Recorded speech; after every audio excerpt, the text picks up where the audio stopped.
الحمد لله رب العالمين والصلاة والسلام على سيد الأنبياء والمرسلين وعلى آله وأصحابه ومن تبعهم بإحسان إلى يوم الدين اما بعد.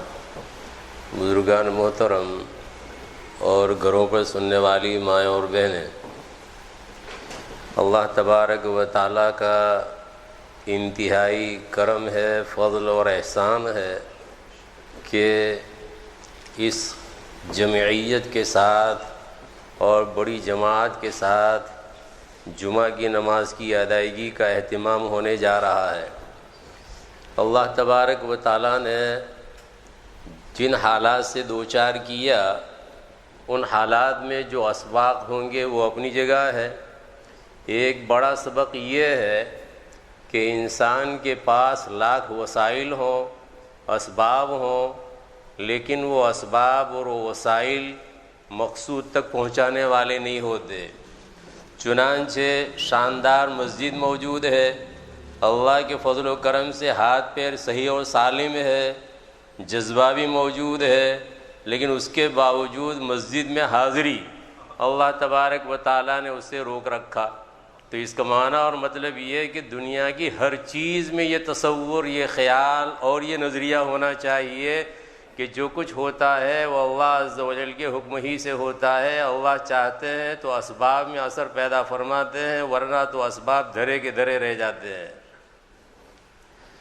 دوسری بات یہ ہے کہ اللہ تبارک و تعالی ان حالات سے دوچار کرنے کے بعد ہمیں یہ سبق دینا چاہتے ہیں کہ اگر مسجد کی حاضری ہو رہی تھی اور مسجد کی حاضری میں کچھ بے ادبیاں ہو رہی تھیں یا جو ناک کردنی ہو رہی تھیں، تو اپنا احتساب کریں اور احتساب کے بعد رب تبارک و تعالیٰ کے حضور گر گرائیں کہ پھر یہ حالات نہ آئیں کہ ہمارے لیے دروازے بند ہو جائیں اور مسدود ہو جائیں.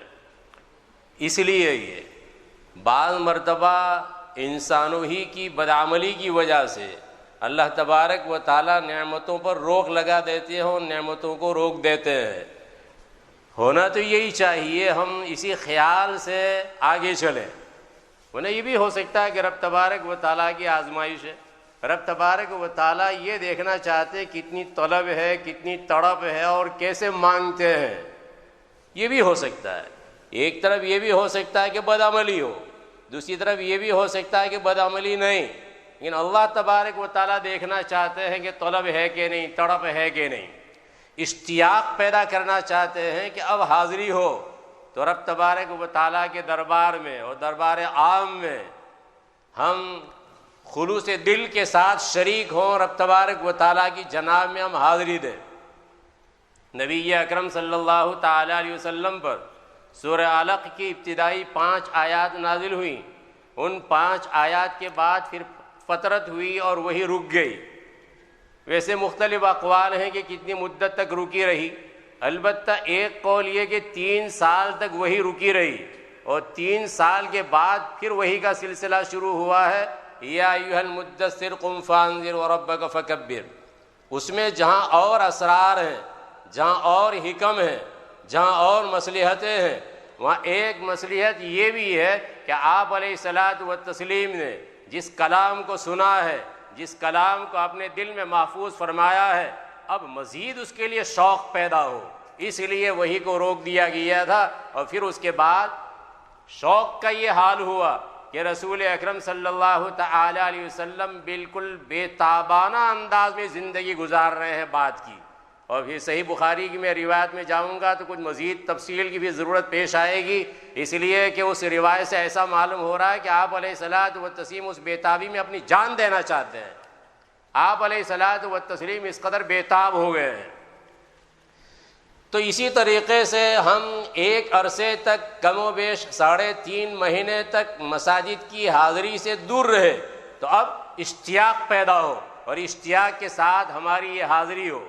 اس لیے کہ یہ دربار عام درباروں جیسا نہیں ہے، یہ دنیا کے بادشاہوں اور سلاطین اور امراء کے درباروں کی طرح یا ان کے مکانات یا ان کے گھروں کی طرح یا ان کے سٹنگ روم کی طرح نہیں ہے، بلکہ یہ رب تبارک و تعالیٰ کا دربار ہے. رب تبارک و تعالیٰ نے اپنی طرف اس کا انتساب فرمایا ہے، اور انتساب اور نسبت ایک اہمیت رکھنے والی چیز ہوتی ہے۔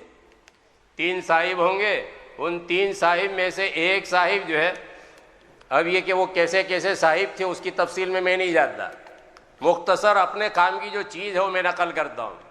وہ یہ کہ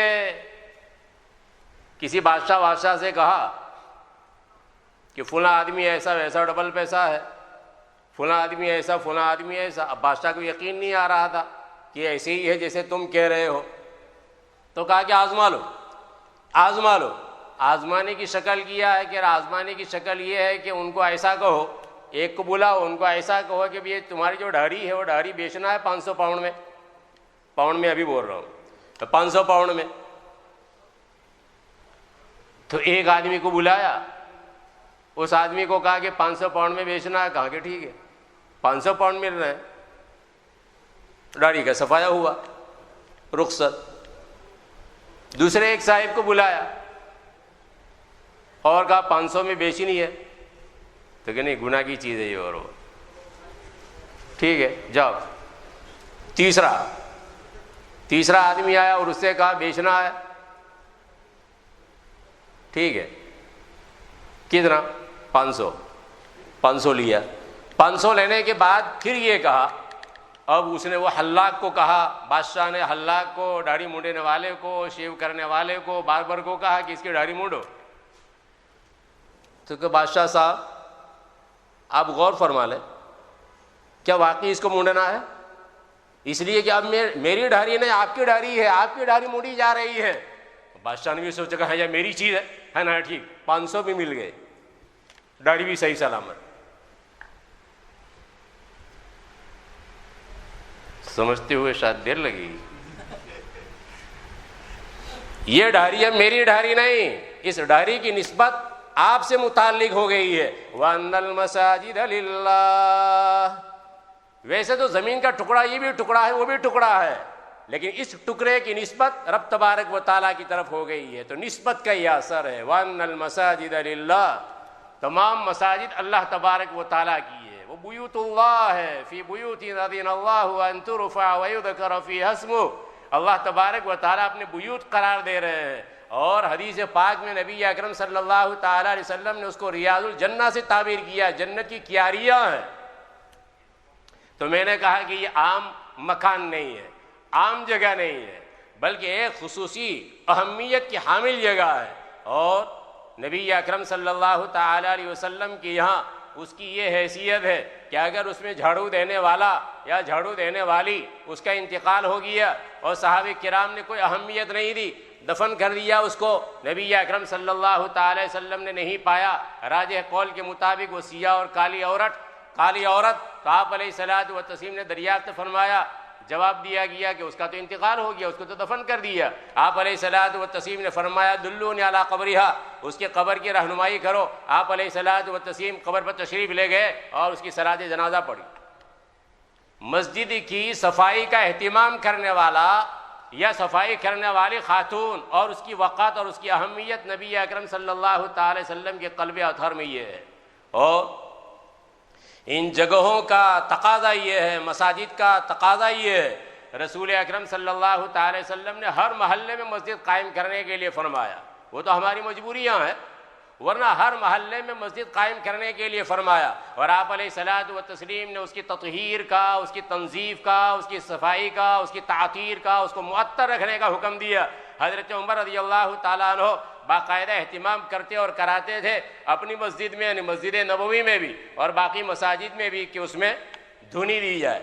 جمعہ کے دن بطور خاص اہتمام، جیسے یہ اہتمام نظر آ رہا ہے، تو یہ ہماری شریعت اسلامیہ کی تعلیم ہے کہ مساجد میں آنے سے دل و دماغ جو باغ ہو جائے اور محسوس ہو کہ ہاں ایک معطر جگہ میں ہم آئے ہیں۔ تو یہ ہے وہ مساجد کا اہتمام۔ نبی اکرم صلی اللہ تعالی علیہ وسلم کی خدمت اقدس میں، آپ علیہ الصلوۃ والتسلیم کی خدمت اقدس میں آنے والوں نے آپ سے یہی سیکھا ہے، جہاں جہاں گئے تو پھر اس کے بعد یہی حال، مسجدیں قائم کر رہے ہیں، اور اس کی تنظیف کا اور اس کی پاکی اور صفائی اور ستھرائی کا بطور خاص لحاظ ہو رہا ہے۔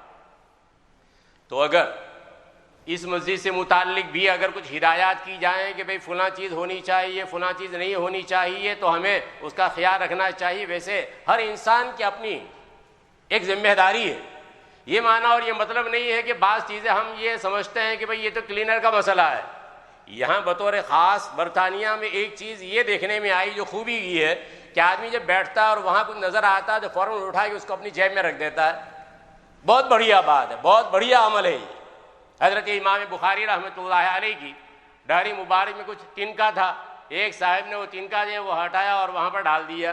حضرت امام بخاری رحمۃ اللہ علیہ جو ہے وہاں سے تشریف لے گئے اور حضرت کو پتہ ہے اس آدمی کی سبوکی نہ ہو، اس لیے وہاں سے چل دیے۔ پھر اس کے بعد وہ آدمی غائب ہوا تو اندر گئے، اندر جانے کے بعد وہ تنکا وہاں سے اٹھا لیا۔ تو ہونا کیا چاہیے کہ یہ جو صفائی کا اہتمام ہے، تو صفائی کا اہتمام جیسے ان کا حق ہے، کلینر صاحب یہ کر رہے ہیں، تو ویسے ہی مسجد کے خادم یہ کام کر رہے ہیں، تو ہماری اپنی بھی ذمہ داری ہے کہ ہم اس کو صاف شفاف رکھیں۔ اور پھر اس کے بعد جیسے میں نے کہا کہ ایسے عام متن تو میں نے یہی دیکھا کہ اگر کوئی آدمی قریب میں دیکھ رہا ہے کہ کچھ ہے تو پھر وہ اپنی جیب میں رکھ لیتا ہے۔ عام طور پر میں نے یہ دیکھا یہاں کی مساجد میں، اور یہ بہت بڑھیا بات ہے، بہت عمدہ اور قابل اسوہ اور اس کی پیروی کرنے کے لائق عمل ہے۔ نبی اکرم صلی اللہ تعالی علیہ وسلم نے جہاں اور ہدایات دی تو ان ہدایات میں سے ایک ہدایت یہ بھی ہے کہ اس میں شور و شغب نہ کیا جائے، اس میں شور و غوغا نہ کیا جائے۔ یعنی ایسا معلوم ہونا چاہیے کہ واقعی ہم کسی دربار میں آئے، ہم مان لو کہ ہم کسی بڑے آدمی کے پاس جاتے ہیں تو اس موقع پر کیا طوفان و مستی وغیرہ نہیں، بلکہ وہ جو آدمی بڑا بیٹھا ہوا تو اس کے سامنے سب سر نیگو ہوتے ہیں، سر جھکائے ہوئے ہوتے ہیں۔ ہاں جب وہ بولتا ہے تو اس موقع پر وہ دیکھتے ہیں اور سر کو اٹھاتے ہیں، اس موقع پر بالکل سناٹا سا ہوتا ہے۔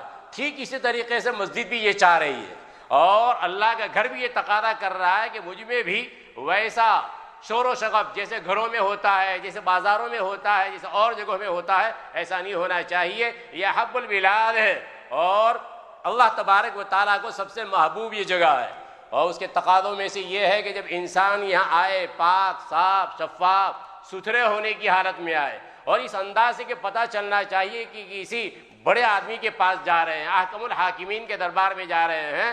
اگر ہم جاتے ہیں کسی سیکرٹری کے پاس، سیکرٹری وہ نیچے کے درجے کی چیز ہے، وزیر منسٹر نہیں، تو نیچے والے کے پاس جاتے تو بھی خاص اہتمام کے ساتھ کپڑا یہ وہ کر کے اس انداز میں جاتے ہیں۔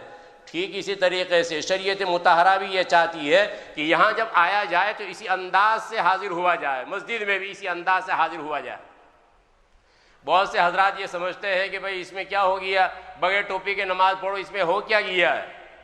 ویسے یہ مضمون جو ہے تفصیل طلب ہے، لیکن یہ مسئلہ یہاں اس کا یہ نہیں ہے کہ ٹوپی کے بغیر نماز ہوتی ہے کہ نہیں ہوتی، مسئلہ اس کا ہے ہی نہیں۔ ناف سے گھٹنے تک کا اگر بدن چھپا ہوا ہے نماز ہو جاتی ہے، مسئلہ ختم۔ نماز ہوتی ہے کہ نہیں بغیر ٹوپی کے، کوئی مسئلہ ہی نہیں ہے۔ مسئلہ اس کا نہیں، مسئلہ اس کا ہے کہ فرض نماز کے ادائیگی کے لیے جو آداب چاہیے وہ آداب کیا ہیں۔ اللہ عز و جل کیا فرماتے ہیں؟ یا بنی آدم خذوا زینتکم عند کل مسجد، یا بنی آدم خذوا زینتکم عند کل مسجد، ہر مسجد کی حاضری کے وقت میں اپنی زینت کو لے لو۔ اور یہ زینت کی چیزیں کیا ہے؟ یہ سب چیزیں، یہ امامہ وغیرہ یہ سب چیزیں۔ امامہ جو پہن سکتا ہو بہت ہی اچھی اور بہت ہی بڑھیا بات ہے۔ حضرت حکیم الامت مولانا اشرف علی صاحب تھانوی نور اللہ مرقدہ کی طرح اگر کسی کو عذر ہو تو وہ اگر امامہ نہ باندھے تو کوئی مسئلہ نہیں ہے، لیکن ٹوپی بہرحال یہ اسلامی طریقہ ہے۔ نبی اکرم صلی اللہ تعالی وسلم کے ساتھ محبت کا تقاضا یہ ہے، آپ علیہ الصلاۃ والتسلیم کی جیسی نماز صورت شکل شباہت ویسی اگر بنائیں گے اللہ تبارک و تعالیٰ ان کے ساتھ کریں گے۔ من تشبہ بقوم فہو منہم۔ لہذا مسئلہ نماز کے ہونے نہ ہونے کا نہیں ہے، بلکہ اللہ یہ فرما رہے ہیں جب میں نے کہا کہ کسی منسٹر کے پاس جانا ہو اس موقع پر کیا اسی حال میں چلے جائیں گے جس حال میں تم گھر میں رہتے ہو؟ بالکل نہیں، بلکہ وہاں اپنے آپ کو ذرا نظیف بنا کر صاف ستھرا بنا کر جاتے ہیں۔ ٹھیک اسی طریقے سے اسلامی زینت، اس لیے کہ یہاں جو زینت ہے وہ آج کے زمانے کی زینت نہیں ہے بلکہ وہ اسلامی زینت ہے۔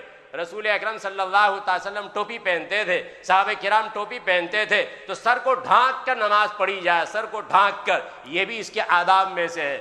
بہرحال میں یہ تقاضا کر رہا تھا کہ میں یہ کہہ رہا تھا کہ شریعت مطہرہ کا تقاضا یہ ہے کہ یہاں جو آدمی حاضر ہو اللہ تبارک و تعالیٰ کی عظمت کا استحضار ہونا چاہیے۔ یہ جگہ وہ مقام رکھتی ہے کہ ضعیف حدیث میں فرمایا گیا ہے، ضعیف حدیث میں فرمایا گیا ہے۔ نبی اکرم صلی اللہ تعالی وسلم نے فرمایا کہ اذا رأيتم الرجل يتعاهد بالمسجد فاشهدوا له بالإيمان فإن الله تعالى يقول إنما يعمر مساجد الله من آمن بالله واليوم الآخر وأقام الصلاة وآتى الزكاة۔ کہ اگر کسی آدمی کو دیکھو کہ مسجد کا تعاہد کر رہا ہے، بار بار آتا جاتا ہے، بار بار آتا جاتا ہے، بار بار آنے جانے والوں میں اور مسجد کے تعاہد کرنے والوں میں ہمارے نذیر بھائی پاکستانی بھی ہے، اور یہ گزشتہ کل جو ہے پھر ہسپتال میں گئے ہیں، ان کے لیے بھی دعا فرمائے اللہ تبارک و تعالیٰ ان کو عافیت عطا فرمائے اور شفاء کاملہ نصیب فرمائے۔ ان کو جب دیکھتا ہوں تو اس موقع پر یہ حدیث پاک وہ آتی ہے، یاد آتی ہے، ان کو دیکھ کر فاشہدوا لہ بالایمان، کہ ان کے لیے ایمان کی شہادت دو، ایمان کی گواہی دو، اس لیے کہ اللہ عز و جل فرماتے ہیں کہ مسجد کو آباد کرنے والے کون لوگ ہیں؟ جو اللہ پر ایمان لانے والے، یوم آخرت پر ایمان رکھنے والے، نماز قائم کرنے والے، زکوٰۃ کی ادائیگی والے، وَلَمْ يَخْشَ إِلَّا اللَّهُ، اور اللہ سے ڈرنے والے لوگ۔ تو جو اس حال میں مسجد کا تعاہد وہ عام ہے، مسجد کی عمارت وہ عام ہے، جیسے مسجد کے بانی اور بنانے والے وہ قابل حمد، قابل ستائش، قابل تعریف، تو اسی عمارت کے ذیل میں دوسری چیزیں بھی آتی ہے۔ یہ سب مسجد کی آبادی میں داخل ہے، مسجد کی عمارت میں داخل ہے۔